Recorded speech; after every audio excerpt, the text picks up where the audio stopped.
The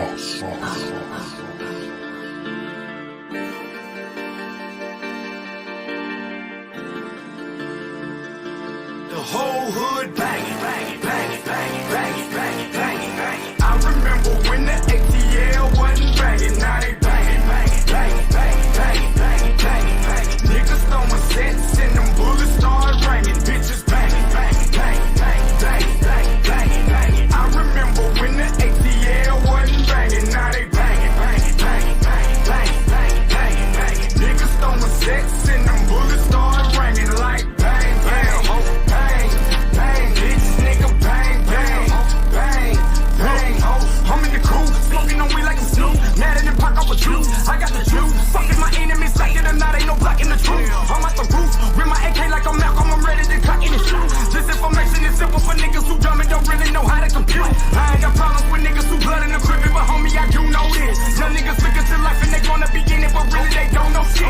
I'm on that dolo shit, solo dolo bitch. Mentally I'm so sick, I got everything needed, I'm ready. If not, it is something my hoe go get. When will niggas learn this song? All my life I stood alone. Don't be joining cliques because you scared to fight and hold your own. Not one still fuck with me, I don't give a fuck what rappers don't. Niggas know I don't slick this. If I came at you, you be gone, bitch. I remember when the ATL wasn't banging, now they banging, banging, banging, banging, banging, banging, banging, banging. Niggas throwing sets and them bullets start ringing, bitches banging, banging, banging, banging, banging, banging, banging, banging. I remember when the ATL wasn't banging, now they banging, banging, banging, banging, banging, banging, banging, banging. Niggas throwing sets and them bullets start ringing like bang, bang, ho, bang, bang, this nigga bang, bang, bang, bang, ho. 24/7 I'm smoking and drinking, bitch, I keep the fire, fire. Really I wanna be sober, but I had to see the world high, high. Suckers don't know shit about the world, thinking they got a third eye. You can't tell a nigga shit about nothing, but when he get murdered, we quit. Shit is old. Some of you niggas saying that the leaders are following hoes. You got the blind trying to lead the blind. We in a position with nowhere to go. Throwing them gang signs, but them niggas abandon you after you go up the road. Get an interrogation with a dirty Harry, he gon' turn your friend into a foe. Why they been doing this shit to manipulate niggas for centuries? That's the fire. They know we came and it really exists and they set up another black messiah. That's that hustle over your head shit. Block and kill you dead shit. Think about the matrix you envision before you fail, bitch. I remember when the ATL wasn't banging, now they banging, banging, banging, banging, banging, banging, banging, banging. Niggas throwing sets and them bullets start ringing, bitches banging, banging, banging, banging, banging, banging, banging, banging. I remember when the ATL wasn't banging, now they banging, banging, banging, banging, banging, banging, banging, banging. Niggas throwing sets and them bullets start ringing like bang, bang, ho, bang, bang, bitch, nigga bang, bang, bang, bang, ho, bang, ho.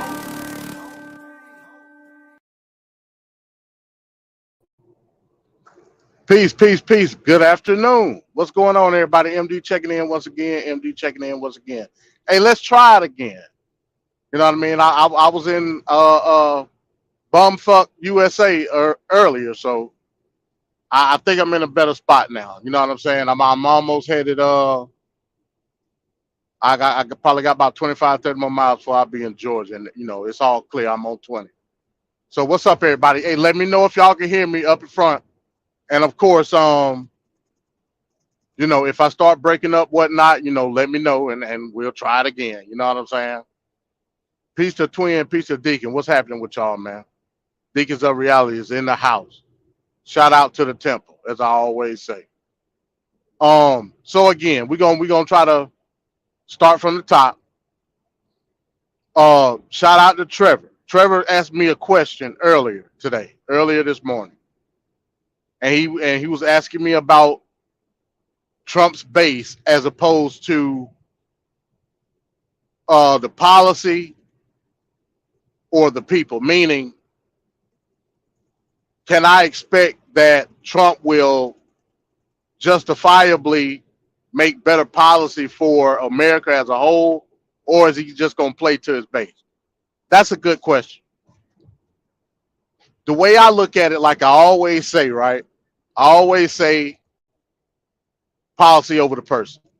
I could care less about Trump's character or his his intelligence. You know what I'm saying? all of that is no reflection to me as being an American. The only thing that I can go off of from an executive level is what he can present from an executive level, despite what type of person he is, right? So I look at it this way. Appreciate it, Twin, saying I'm all good. I look at it this way, right? The things that Trump tries to do to rally his base have no reflect on me in general. What I mean by that, because a lot of the stuff that he tries to do from a conservative standpoint, we'll say quote unquote conservative standpoint, it usually gets shot down. I'll give you an example. When Trump was in office, he tried to repeal DACA, right? We all remember DACA. And I don't agree with DACA. Don't get it twisted. I always say that illegal immigration is probably our top priority when it comes to our total and utter destruction as black people in this country. I always say that. But the way he tried to go about repealing DACA was unconstitutional because he didn't take the right steps in order to do it. Because he felt like he needed to pick up the pace according to who? His base. So instead of doing the right thing, doing it the right way, trying to get it done legislatively, he just tried to outright appeal it from an executive standpoint. And you can't do that. You know what I'm saying? You got to have at least a reason as to what you're doing. And the reason was going to come through legislation. So what does that mean, people? Ruled. How the fuck you gonna overrule the Constitution, Defense, man? keep the defendant silent. You're seeing it coming. Give you another example. A couple months ago, we was talking about, shout out to E. Bizzle. We was talking about how North Carolina, well, first it was Alabama, then it went to, I believe, North Carolina, I believe, where the legislation there in both of those states was trying to redistrict the voting zones, trying to dilute the black vote. That's what they was trying to do. Did they say that per se? No, but we know what they was trying to do. Was trying to redistrict the zones in order to basically box in certain black demographics in a certain voting zone to be majority white, so to dilute and separate the black vote. Trump, even though the judges that Trump appointed overturned that decision, well, they didn't straight overturn, they rejected it altogether. Trump was still in full support of those motions. I believe it was called state legislative rights or something like that. And they were trying to use the Constitution saying that all matters not delegated to the federal government go to the states. Well, yeah, that's true.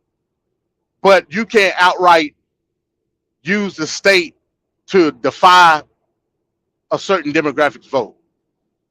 So what did the Supreme Court do? They overturned that ruling. Well, they rejected the ruling. A ruling that was backed 100% by President Trump. So again, what does that say? Ruled. How the fuck you gonna overrule the Constitution, Defense, man? keep the defendant silent.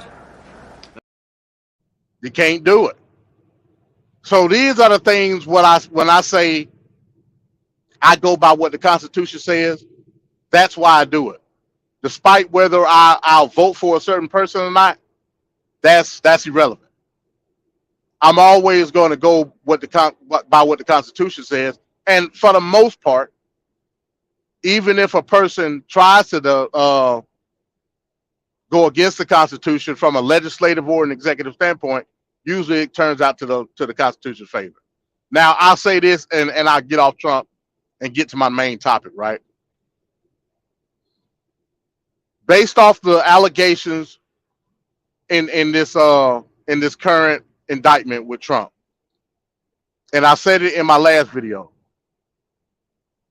the main charge for me, whether you believe it's a witch hunt or not, and to a certain extent, I believe it's a witch hunt, but that don't take away from the allegations. The main allegation to me is conspiracy to obstruct rights. What does that mean? Meaning that he tried to take a basic fundamental right away from a certain amount of American people based on a conspiracy in and of itself, believing that the 2020 election was fixed, or however you say it. You know what I'm saying? The allegations say that he called these certain states, Georgia, Arizona, Pennsylvania, Nevada, and also Detroit, trying to get them to take back the votes to the state, basically. The same thing that that went on with that particular piece of legislation in North Carolina, what I just talked about. So in that instance, not only did you do something that was unconstitutional, you outright, allegedly now, all allegedly, you outright tried to defy the Constitution, which can hold up in a court of law. So that's my issue with Trump. I'll never take away from my position with Trump.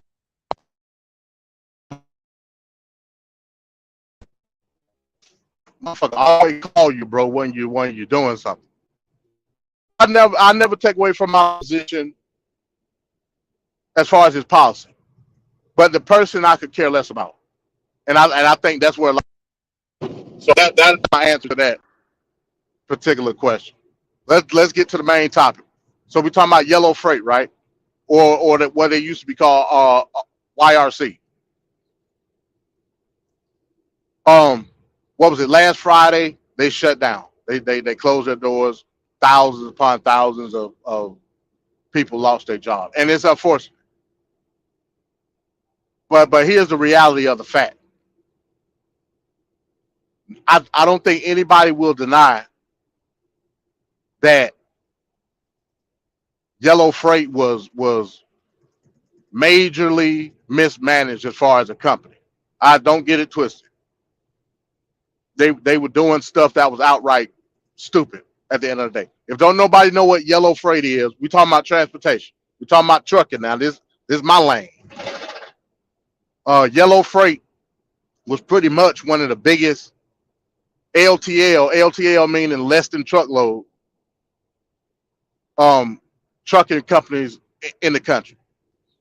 Like when you think about yellow, you think about FedEx, you think about UPS, you think about I don't know if folks know, like Old Dominion, Saia is another one, Averitt, what's another one? Ruan.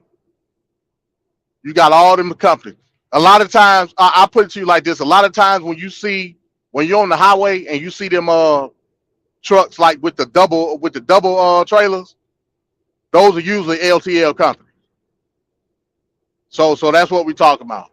But they do a lot of like local haul too. So they went out of business Friday. I don't know if people seen the video where they had like it was a dude that was raising all kinds of holy hell in the warehouse because he had lost his pension. Now this was before they shut down. They did come to a collective bargaining agreement with their healthcare benefit, and then pretty much after that they shut down. So here's my take on what happened based on the information that I have. Once they came to that collective bargaining agreement with the healthcare, Yellow realized, hey, look, we're not going to be able to pay this. Even though they agreed to it, they knew they wasn't going to have the money to pay it. So they said, hey, look, we can try to finesse it for a few more months like they've been doing, like all 2023, or we just going to have to shut it on down. And they chose to shut it down after 99 years of being in business. Here's my take on it. Yellow was able to be so successful for so long based on their rates. Now, the way the trucking industry goes, The rates rule all. The trucking industry is probably the most market, not regulated in the sense of government, but regulated in the sense of ebbs and flows. The most supply and demand industry probably in the world. Transportation. Whether that be in the air, on the ground, or at the sea. You know what I'm saying? Like transportation rules all because transportation is what moves product, which in turn rules supply and demand. So when you talk about being the cheapest at what the industry says, you're gonna have success. Here's the problem: when you're dealing with a union, right?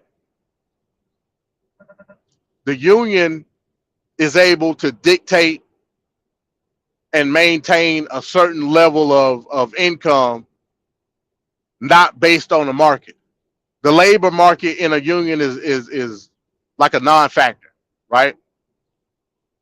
But then the union turns around and expects for the employer to participate in the market of supply and demand. So if the market is good for the employer, then of course it's good for the labor market. But if the market is not good for the employer, it still has an obligation to be good for the labor market, which is the union. There is like no labor market, but the union in itself would be the labor force. So the union, despite what the employer goes through from a market standpoint, is unbound, unchained.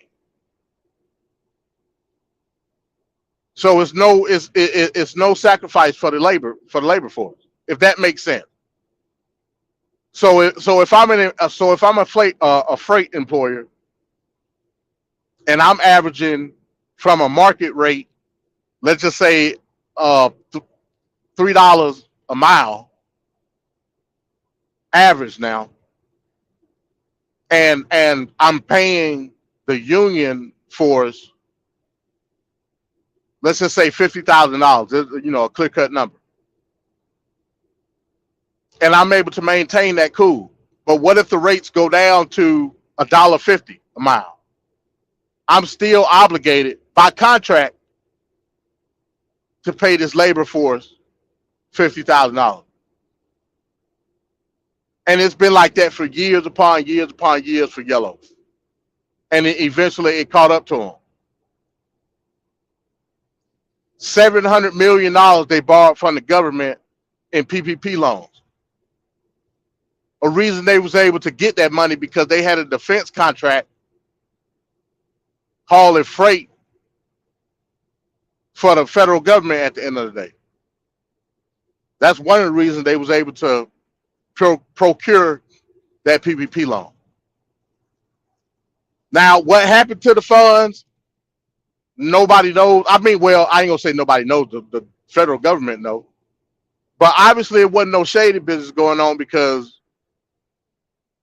I think that information would have came out in the reports. But nonetheless, it happened. Me personally, I believe I gotta pull over. Me personally, I believe they use a lot of that money to pay off existing debt. That's my opinion.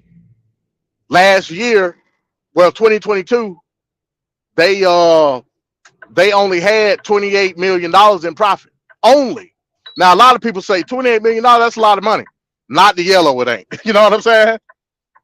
Not the Yellow, it ain't. Hey, give me 1 second, y'all.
All right, my bad. I'm back. I'm back.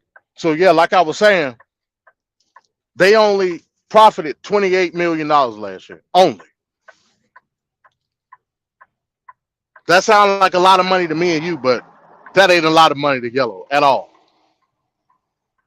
They spend more than that in fuel in a year. I'm pretty sure with all the trucks they had. So when we look at market share, which Yellow had a lot of, this is only going to benefit those other LTL companies like FedEx, UPS, Old Dominion, because with Yellow having such a big market share, they were able to dictate a lot of rates in the industry. And with their rates being so low, it drove rates for other companies low. Now that they're gone, you don't have that issue anymore. So rates in the LTL is about to go up. So for LTL companies, it's essentially a good thing that that Yellow is out of here, because that was a huge part of the market share. But when you're trying to undercut these companies and trying to get volume over quality of service, more money, because you have such a large labor force, that's the issue.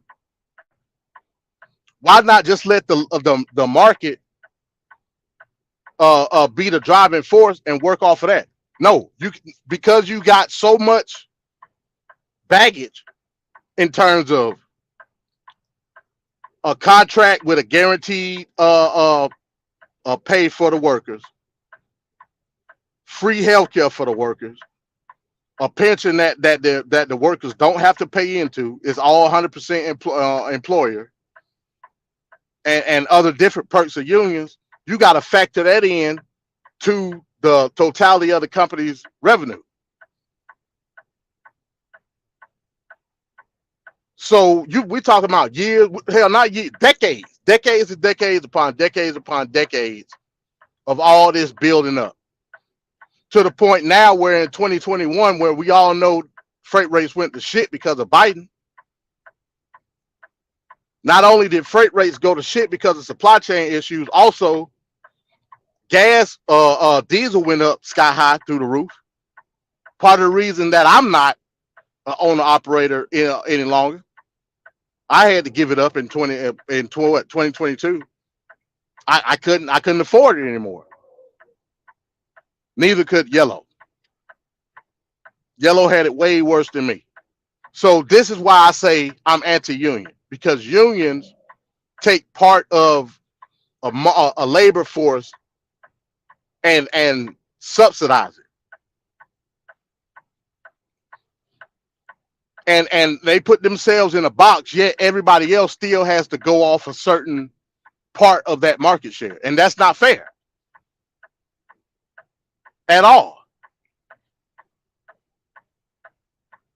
Why should me as an independent truck driver have to go by the same ebbs and flows as another employer that's 100% for the most part of their driving force unionized? Show me the fairness in that. I don't see it.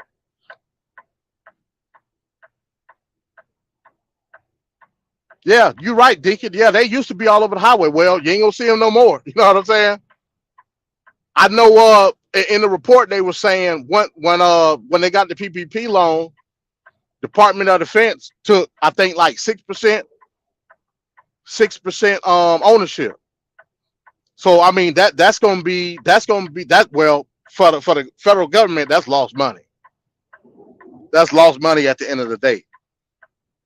And that 700 million is now going to be protected under bankruptcy, because that's what they're going to file. You know what I'm saying? So that's what we're dealing with right now, man. We can't allow special recognition for one group, and yet independent groups still got to follow the same guidelines and use the same resources That's the issue with unionization. You can't expect for a company, despite how big or how small, be able to bear the brunt of market accessibility and the labor force, and expect them to be successful.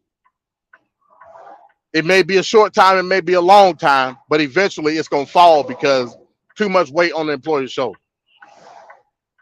And that's what you just saw with Yellow. When the employees was threatening to strike, guess what happened?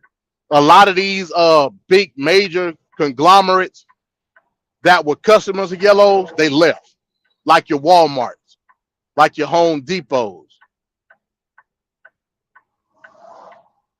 It was pretty much the beginning of the end with that.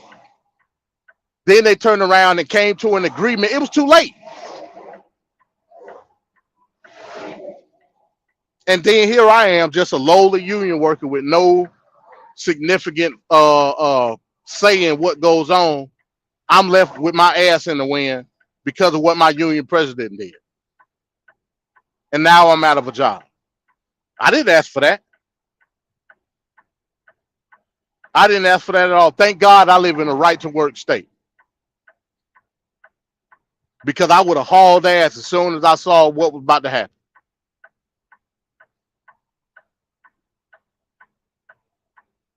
But because we deal with not having the wherewithal independently to make our own decisions from a market standpoint, and we rely on other entities, there we just saw one of the biggest companies in America fall. What you say, Deacon? Some union workers that worked for 30 years aren't even getting their pensions. Well, again, that's unfortunate. And I can sympathize with them people because they didn't ask for none of this. They didn't ask for none of this. But at the same time, high risk, high reward when you're dealing with a union. They don't have the money. Where are they gonna get the money from? The money from? This ain't something that just happened just willy-nilly out the blue. This is built up years upon years in the making for Yellow. I guarantee you the majority of that $700 million that they borrowed from the government went toward paying other debt. I guarantee it. Again, they only profited $29 million last year for one of the largest companies in the United States. Nah, I can't. No, that ain't nothing, man. It sounds like a lot of money to me and you, but that's no money.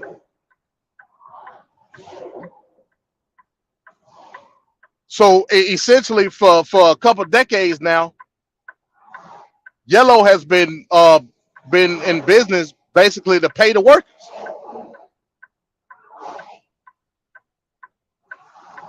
I can almost guarantee it. To keep the lights on and to pay the workers.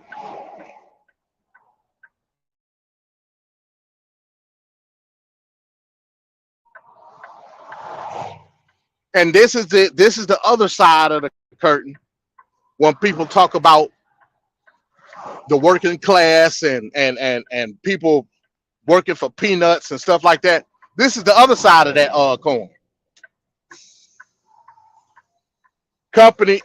Independent companies tethering on to the Democratic Party and this New Deal ideology, thinking that it's somehow for the people, when in reality it's a work from peanuts on the other side of the spectrum with the employer itself. And people don't get in business. People get in business to make money.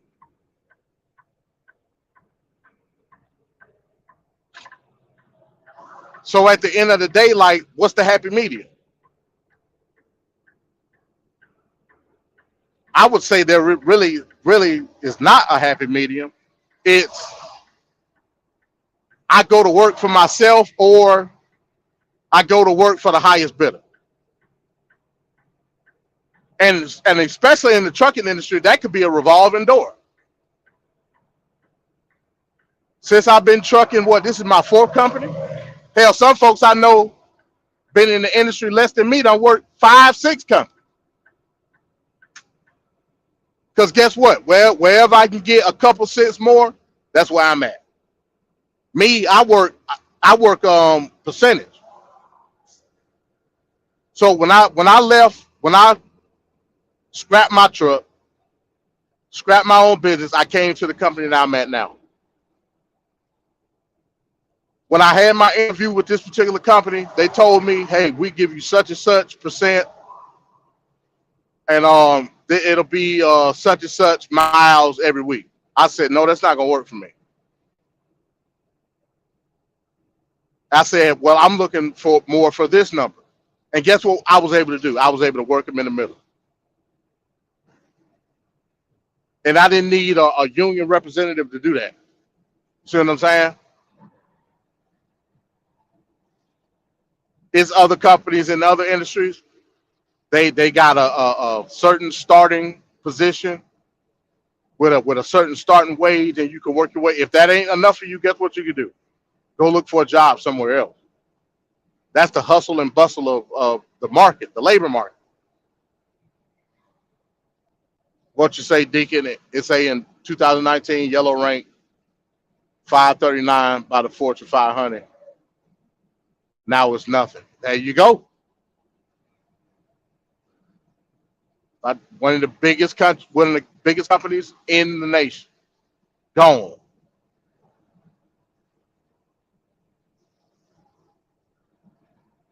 Because they were in a balancing act, trying to make money on one end, trying to pay their employees on the other end. And they was obligated to do both. But in an independent market, you're not obligated to do one or the other. It's I'm here to make money. This is what I have to do to make money.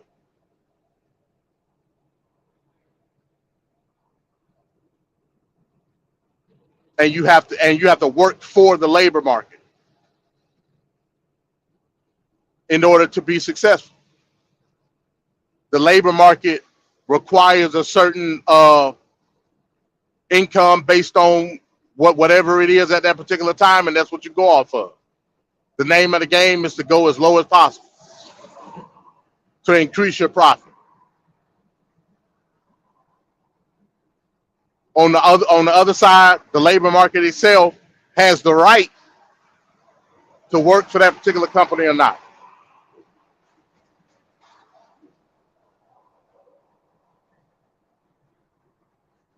That's how it goes. Being in the labor market is a risk all in itself. Being an employer is a risk all in itself. No side should be at the whim of the other side.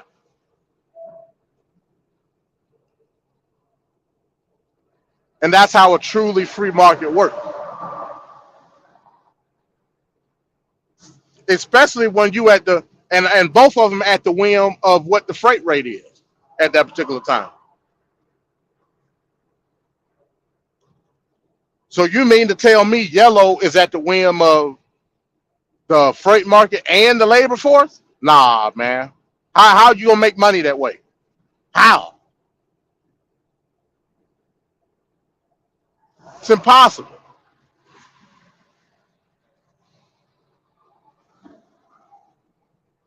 If I'm hauling something for $3 a mile, and this is LTL, they don't even really go like that. But you know, we talking hypothetical. If I'm hauling something for $3 a mile, and I, you know, on top of that, I got to pay for fuel. On top of that, I got to pay the driver, plus his medical benefits, plus his pension. Nah, man. And then on top of that, I'm the cheapest with the rates in the market. But based on logic, I should be the highest. But if you're the highest, guess what's gonna happen? Those customers ain't gonna work with you because your rate too goddamn high.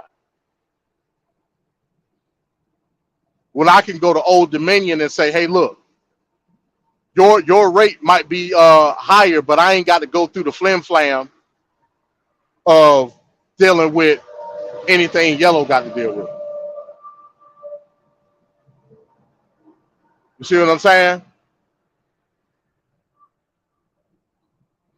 I mean, yeah, you say greedy twin, but at the same time, if you got a business, your job is to be greedy.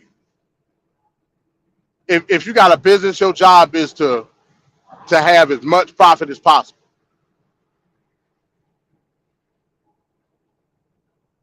But you have to do so based on what the market allows for you to do.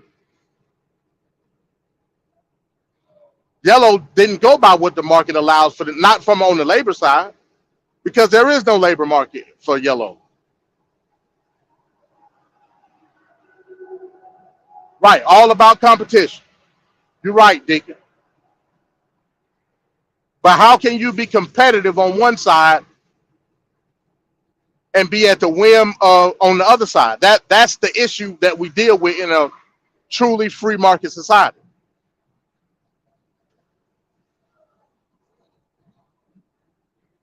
That's the issue we deal with. That's why the trucking business is the way it is, because we don't go off of we go off of what the market tells us to do, right? The market says one thing, so we base a rate. Now I'm talking about on the owner operator side. The market says one thing, and we base our rate on what the market said. Me being the driver, I'm essentially like my own employee. Then I say, okay, what am I going to benefit, or what am I going to profit based off that rate? And we take it from there. Now think of it on a larger scale, right? I got such and such as many trucks. I got such and such amount of freight. And this is what the market is saying the rates are for that particular freight. Then I factor in fuel for all my trucks.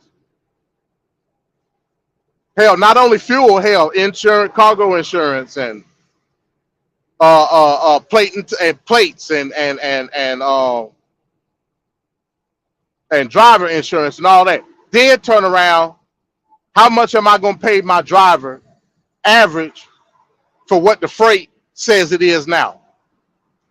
That's why a lot of companies, like the company I work for, go off percentage or cent per mile.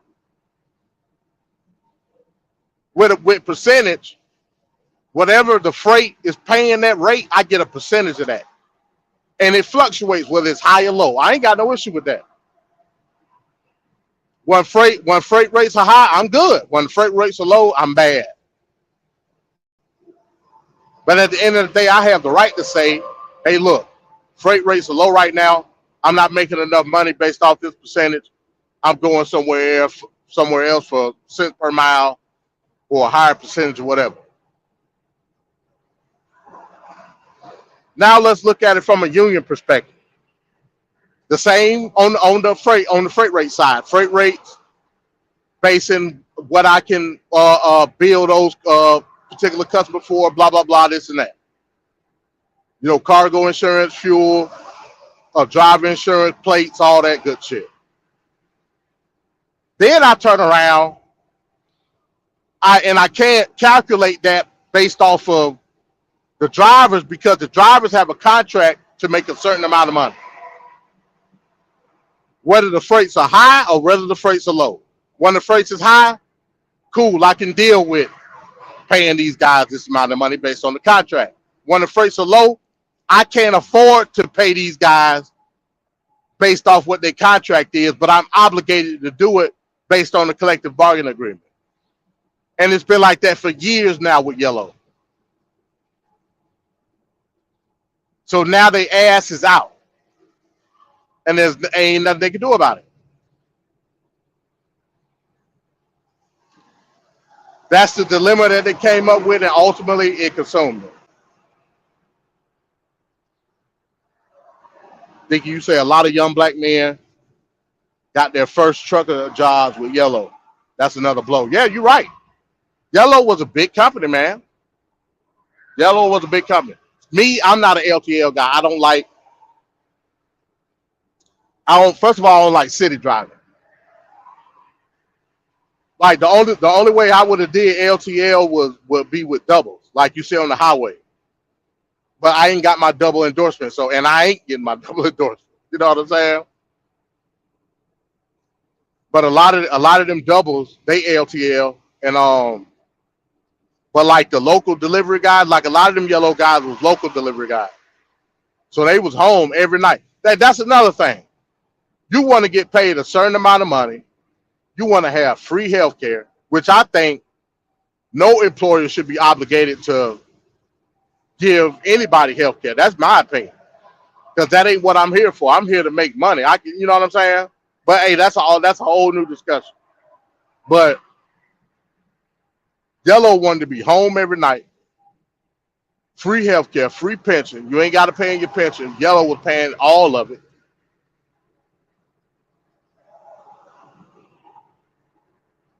And you think you're sweet on one side, but you can't fathom what's going on the corporate side. Corporate side, they losing hair because they losing money. Just think about it.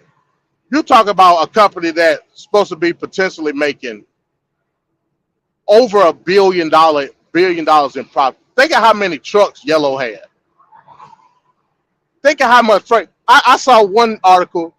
They were saying Yellow was moving over 90,000 contracts per day. 90,000 nationwide. So meaning they was making 90,000 deliveries every day. Yellow's supposed to be in the billions in profit. They only made $28 million last year. Like I want y'all to really conceptualize that. $28 million. So one of the largest companies in the country. I mean, that's nothing. And they was moving 90,000 on average. Last year, they moved over 90,000 deliveries per day and only made $28 million in profit. Where did the rest of the money go to? I'll tell you where it went to. A lot of that went to fuel with these high-ass fuel prices. And a lot of that went to the benefits of their employees. I can guarantee you that. They couldn't keep up. They could not keep up. And this is something that's built up over years. Years, I'm telling you.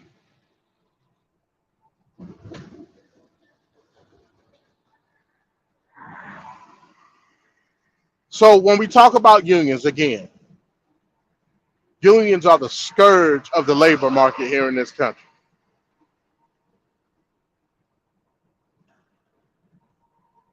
They mean us no good because they're not solidified with the other side of the market, which is the supply market.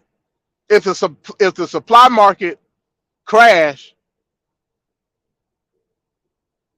what's inevitably going to happen to that company based on what they're obligated to pay their workers?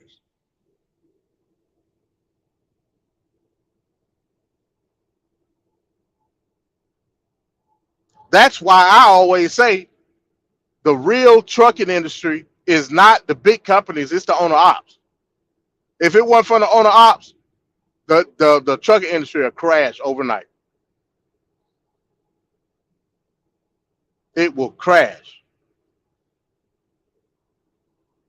That's why I respect, you know, the owner ops, they move a certain way out here, which I don't really rock with, but I respect them because I know the position of the owner op. The owner op is the ultimate hustler. You know what I'm saying?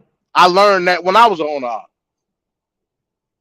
And hopefully sometime in the near future, I'm going back to owner op.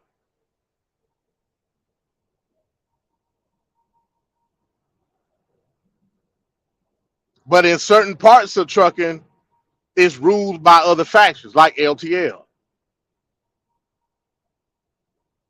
You know what I'm saying? Like LTL is a big company dominated part of the industry. I mean, you got your small fishes like your hot shot drivers and that do a lot of LTL stuff.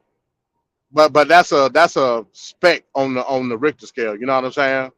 Compared to what's really getting moved. Now on the long haul side, that's dominated by the owner operator. Dominated by the owner operator. Because a lot of these companies that do long haul, they're not paying enough money.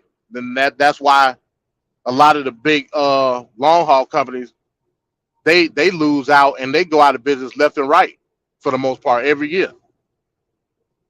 But guess who still stand tall? The owner op. Because the owner op is the ones that can finesse through the freight market. And that's the way it should be across the board, in my opinion, because I'm a free market capitalist. But we all know that through government intervention and paternalism, that don't happen. But we have the choice to force it to happen. You know what I'm saying? We got that choice. We just got to move about it accordingly.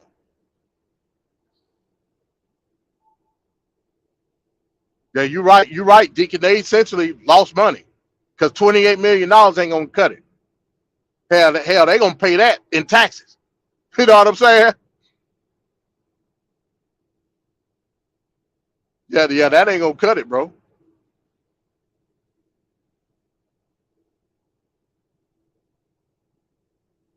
Oh, what's this I got? Shout out to Trevor again. Let me see. Hold on. What? He said, I disagree with the statement. If it wasn't for the owner ops, the industry would be in trouble. Let me see. Hold on. Let me read this in full context. Give me a second. Let me know if y'all can still hear me. Let me see. Hold on. Be in trouble. I know that are shutting the trucks down because of gas. Yeah, that was my I don't disagree with that part. But what I'm saying is, from a freight rate perspective, owner operators dominate that particular side of the industry based on our the way that we can maneuver within the freight market gives us the better position to move freight, if that makes sense. You know what I'm saying? And the owner operators are part of the reason why the freight rates can stabilize in a situation like what we're in now, where because supply chain demand, freights are down. Just think about it this way, Trevor. Let's say it was no owner operators, it was all companies in the long haul part of side of things, right? Hell, any side, it really don't matter. Let's say rates go down. The companies will continue to drive the rates down based off of the different competition from a large scale, like dedicated account. When I say dedicated account, meaning, okay, I'll move this freight for you, not just this one piece of freight, but I'll continue to move the freight for you based off of this rate, and I can do it for a lower scale. So let's say the freight rate's $3, like I was saying. And then big trucking company X come along and say, okay, I can move all of this freight for you all the time, and I'll do it for $2.50. And if we didn't have owner ops to move specialty freight or what they call the straggler freight, meaning like when you get a certain order and that whole order can't go on a full truckload and they got to double it up, that's where the owner operator come on the back end. Let's say we didn't have no owner operator, so they would have to come back, get that load, and go back out, which will drive the freight rate down even lower. But because you got owner operators that can take the slack out of a lot of these different orders that some of the bigger companies take, it maintains the freight rate. Because they know, okay, you got a double order, right? Big trucking company X come along and they get their freight for that week or whatever, and they get $250 for it. Guess what? Because the rest of that order still got to come out, they're not gonna wait on big trucking company X to come back to pick that up because it's got to get out of there. So what they gonna do? They gonna call the owner up, or they gonna put it on the load board, and they're not gonna put it on the load board for $250. They gonna put it on the load board for $3 or even more if don't nobody want to come pick that shit up, depending on where it's at. So that's where the owner op maintains the status. Well, I ain't gonna say status quo, but maintains the freight rate level even when the freights are down. So yes, the owner ops is what moves the freight rate to a certain number, not the big company. So that's what I meant by that. But yeah, I had to put the truck down because I couldn't afford the fuel anymore. I went from paying like $1,000 a week in fuel to like $22,500. I was getting destroyed. So I said, I can't do it no more.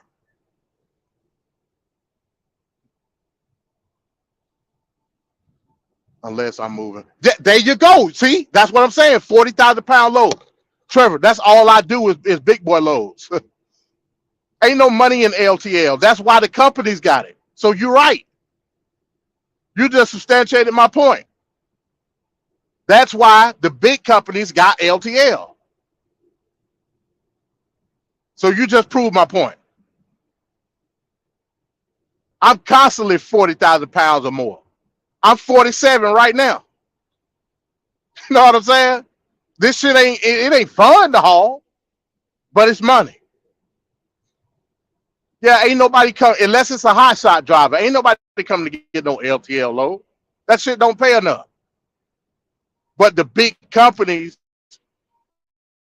that got the most trucks that's pushing 90,000 deliveries a day can do that. But they can't then turn around and have a contract with their employees for a specific amount of money and all the bells and whistles. So yeah, you substantiated my point.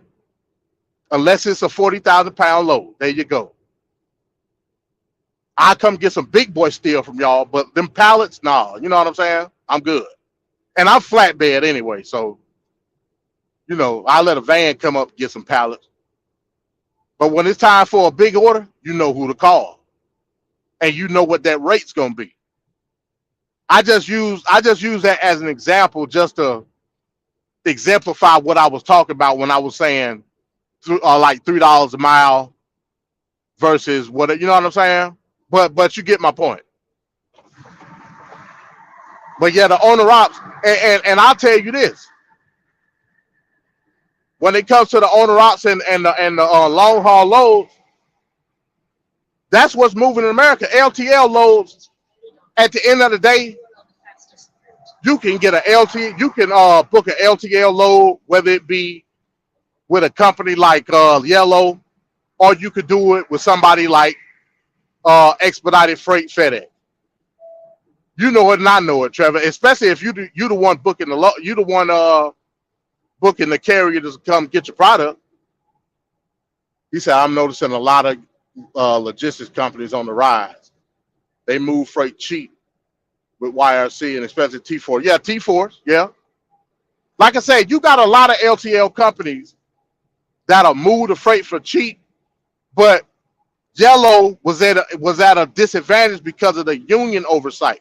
So you got Yellow, you got T-Force, you got ABF, you got Old Dominion. Like in the Southeast, we got Southeastern. Well, what is? I think it's called Southeastern, the red and black truck. And who else you got? You got Avery. It's a lot of different LTL companies. Don't get it twisted. But Yellow, to my knowledge, was the only one that was unionized. You know what I'm saying? They was the only one that was unionized.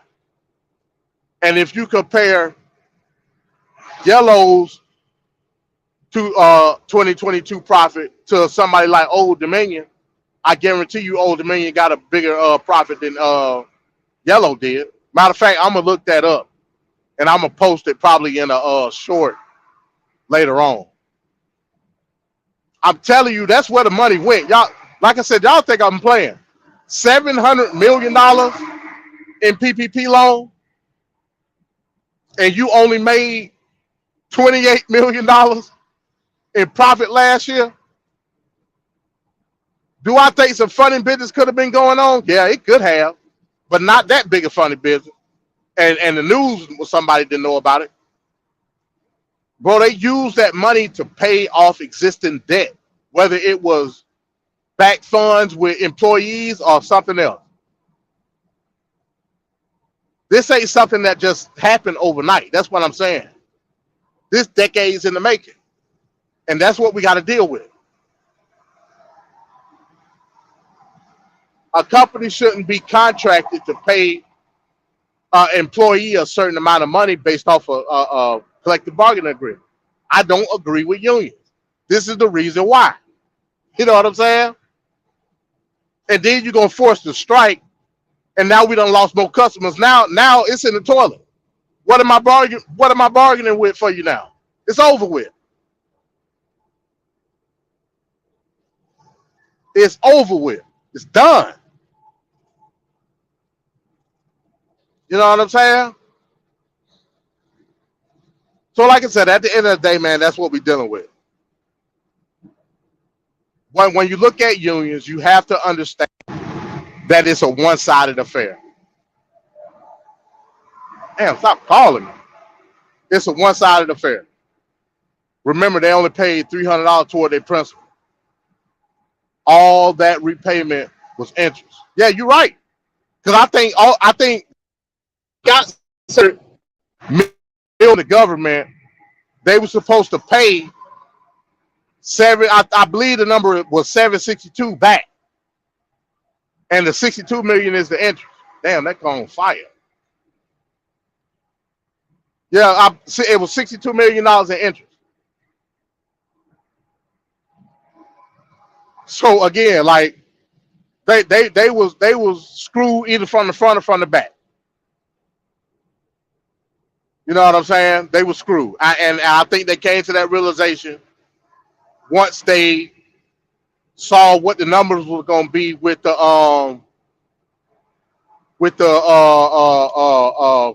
healthcare benefits during the collective bargaining agreement that they did last week. Once they saw the numbers, they said, "Oh yeah, it's a wrap. We can't pay this." You know what I'm saying? They didn't have the money.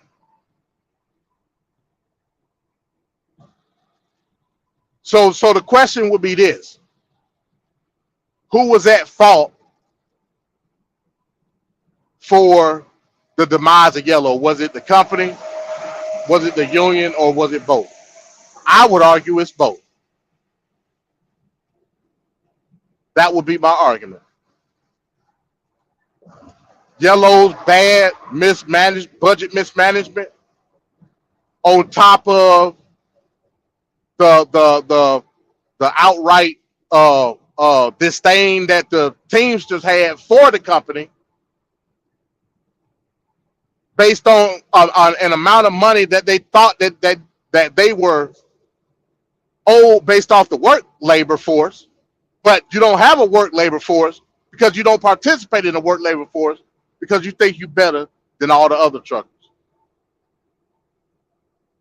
A union is not part of a labor force. A union is an entity within that company or that industry or whatever it may be. Remember, before I was a truck driver, I was part of a union. I didn't ask to be laid off.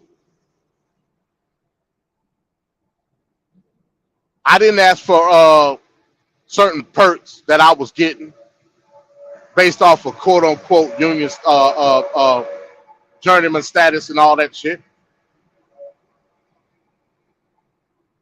Nor did I know what a standard of what my qualifications were because the union told me what my standards were.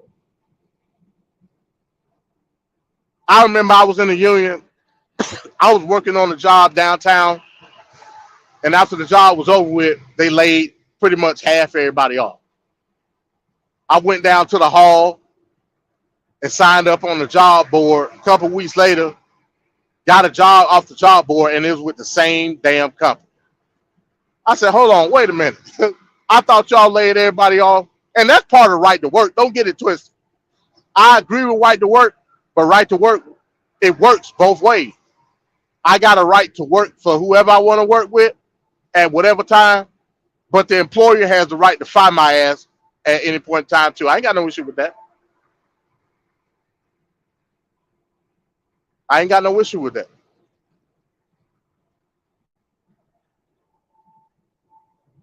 So again, that's what we're looking at. I would rather have that than to be forced into a contract that is not beneficial for me based on the supply and demand that got ebbs and flows.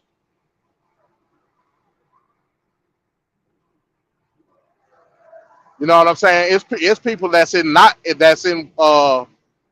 right to work states that basically working for nothing, based on how low the supply chain is at that particular time. Working for nothing. But they can't get out of it because they ain't the right to work state. Or they bound to it for a certain amount of time.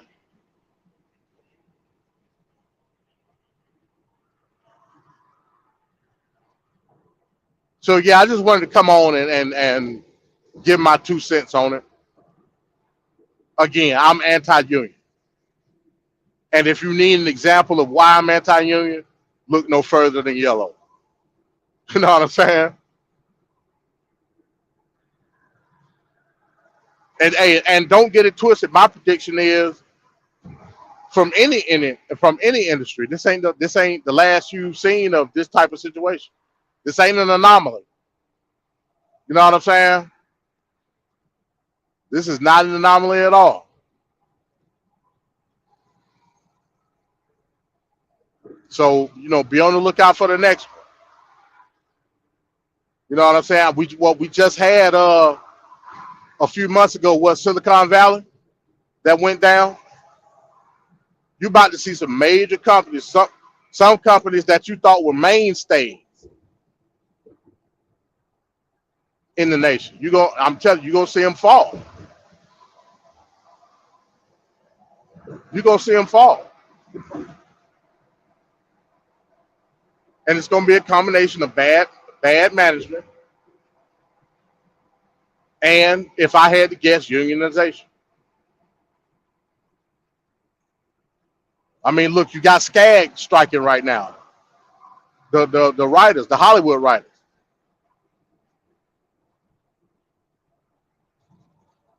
You know what I'm saying? Yeah, it may be a different situation, but it encompasses the same effect on supply and demand.